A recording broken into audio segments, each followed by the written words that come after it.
जय Hind student. Physics time के YouTube channel पर आप सबका स्वागत है और हम लोग इस लेक्चर में करने वाले हैं कॉन्सेप्ट ऑफ इलेक्ट्रिक करंट। तो कॉन्सेप्ट ऑफ करंट में क्या है, ये हम लोग सबसे पहले अगर इसको जानना है कॉन्सेप्ट ऑफ करंट तो ये जाने कि चार्ज क्या है। तो ऑलरेडी फिजिक्स टाइम के यूट्यूब चैनल पर सेपरेट प्लेलिस्ट है करंट इलेक्ट्रिसिटी के नाम से, उस पर वीडियो अपलोडेड है और इस वीडियो के डिस्क्रिप्शन बॉक्स में मैं उस वीडियो का लिंक भी दे दूंगा। तो क्या होता है charge, electric current. The charge in motion constitute electric current. जब कभी भी चार्ज फ्लो होता है तो वो क्या बनाता है, करंट बनाता है। क्या बनाता है, करंट बनाता है। और करंट को अगर डिफाइंड करना है तो फिर आप ऐसे डिफाइंड कर सकते हो कि rate of flow of charge is called electric current, आप ऐसे बोल सकते हो। यानी कि current flowing in the conductor, जब किसी कंडक्टर में करंट फ्लो होता है तो होता क्या है कि मान लो कि ये अपने पास एक कंडक्टर है और इस कंडक्टर का ये क्रॉस सेक्शन एरिया है, ये क्रॉस सेक्शन एरिया है, इस कंडक्टर का ये क्रॉस सेक्शन एरिया है। और इसमें जब चार्ज फ्लो होगा, यानी कि मान लो कि एक चार्ज ऐसे है और ये फ्लो कर रहा है, ऐसे ये चार्ज है और ये फ्लो कर रहा है ऐसे, और कहीं पर भी आप इसके क्रॉस सेक्शन एरिया आप ले लो ऐसे, कहीं पर भी आप इसके क्रॉस सेक्शन एरिया आप ऐसे ले लो, क्रॉस सेक्शन एरिया ले लो, तो क्रॉस सेक्शन एरिया से कैसे निकल रहा है, एकदम परपेंडिकुलर निकल रहा है। ये चार्ज कैसे निकल रहा है, एकदम परपेंडिकुलर निकल रहा है। ठीक है। तो कह रहा है कि current flowing in a conductor in the amount of charge flowing, amount of charge flowing, मान लो अमाउंट ऑफ चार्ज कितना फ्लो हो रहा है, वो क्यू फ्लो हो रहा है। ठीक है।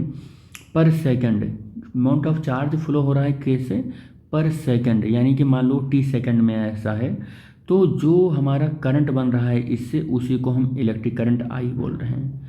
या हम ऐसे कहते हैं कि पर सेकंड जो चार्ज फ्लो हो रहा है उसके इफेक्ट को इलेक्ट्रिक करंट कहते हैं। The flow of charge per second t, the effect of the flow of charge per second t is known as electric current, t होता है, आई होता है। क्योंकि इलेक्ट्रिक करंट को आई से रिप्रेजेंट करते हैं, यानी कि डिनोट करने का जो सिंबल है, डिनोट करने का जो सिंबल है इलेक्ट्रिक करंट का वो आई है, और चार्ज को डिनोट करने का जो सिंबल है वो क्यू है, और टाइम को डिनोट करने का जो सिंबल है वो टी है। तो आई इज इक्वल टू क्या बनेगा हमारा, क्यू बाई टी। याद रखना चार्ज को स्मॉल क्यू से भी लिखते हैं, कैपिटल क्यू से भी लिखते हैं, इससे पहले भी मैंने बताया है आपको, और मैंने उसी को फॉलो करके दोनों टर्म में यहाँ पर फार्मूले को लिख दिया है कि I is equal to q by t भी आप लिख सकते हैं, कैपिटल क्यू बाई भी टी आप लिख सकते हैं, ये याद रखें आप। ठीक है। आपको एक चीज़ और बता दें कि इलेक्ट्रिक करंट को मेजर कौन करता है। तो इलेक्ट्रिक करंट को मेजर करने के लिए जो डिवाइस बनाई गई उस डिवाइस का नाम है एमीमीटर या एमीटर। ठीक है।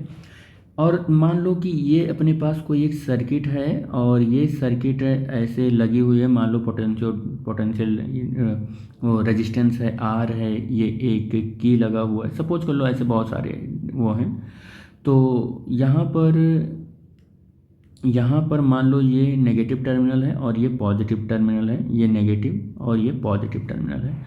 तो एमीमीटर में जो होता है, जो एमीटर होता है उसमें कैपिटल ए लिखा रहता है ऐसे, और उसके दो टर्मिनल होते हैं, उसके दो टर्मिनल होते हैं ऐसे, और एक टर्मिनल रेड कलर का बना रहेगा, एक टर्मिनल आपका ब्लैक कलर का बना रहेगा। और ज़रूरी नहीं है कि वो कलर वाइज हो, लेकिन उनके पास जो भी टर्मिनल होंगे वो प्लस और माइनस ऐसे सिंबल वहाँ बने हुए होते हैं।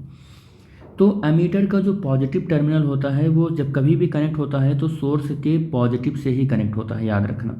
मान लो कि ये एमीटर मैंने यहाँ पर बना दिया ऐसे, एमीटर है ये एमीटर को एमीटर है ये, और एमीटर का ये है पॉजिटिव टर्मिनल, ये है नेगेटिव टर्मिनल।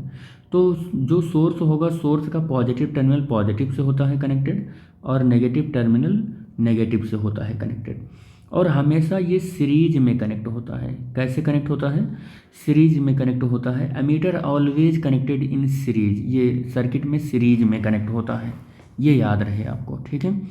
तो एमीटर एक ऐसी डिवाइस है जो करंट को रीड राइट करती है और हमेशा सीरीज में कनेक्ट होती है, और पॉजिटिव टर्मिनल पॉजिटिव से कनेक्टेड होता है, ये भी याद रखें आप। ठीक है।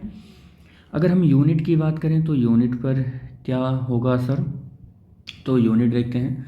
तो इसकी जो एस आई यूनिट होती है वो एम्पियर होता है। क्या होता है, एम्पियर, शॉर्टकट में एम्पियर लिखते हैं, और पूरा अगर आपको लिखना है तो एम्पियर, एक मिनट रुको, एम्पियर आप लिख सकते हैं। ऐसे एम्पियर लिख दें, ठीक है।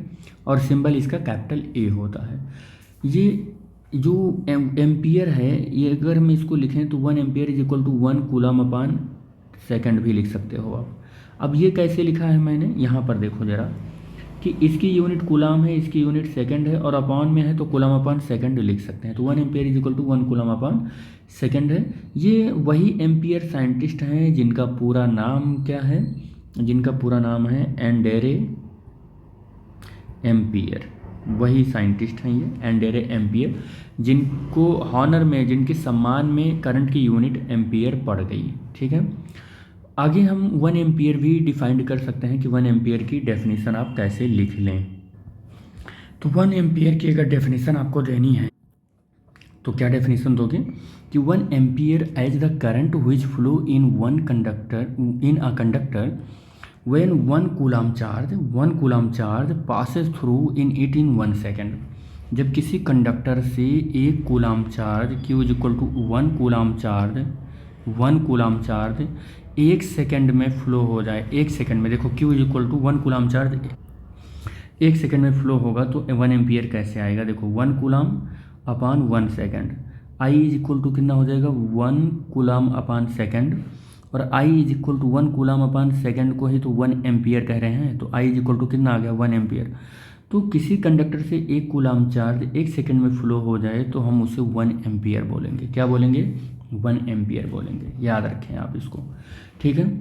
एक चीज़ और मैं आपको बता दूं कि जब कभी भी वीक करंट होगा, तो उस वीक करंट को हम लोग मिली एम्पियर में कहते हैं, या माइक्रो एम्पियर में कहते हैं, या हम कह सकते हैं नैनो एम्पियर है, पिको एम्पियर है। तो ये जो वैल्यू है, तो मिली का मतलब 10 टू दी पावर -3 एम्पियर होगा, 10 रेज टू पावर -6 एम्पियर होगा, 10 रेज टू पावर -9 एम्पियर होगा, 10 रेज टू पावर -12 एम्पियर होगा। तो पिको, नैनो, माइक्रो, मिली का यही मतलब होता है, ये आपको याद होना चाहिए। ये लिखने के इनके तरीके भी होते हैं, ठीक है।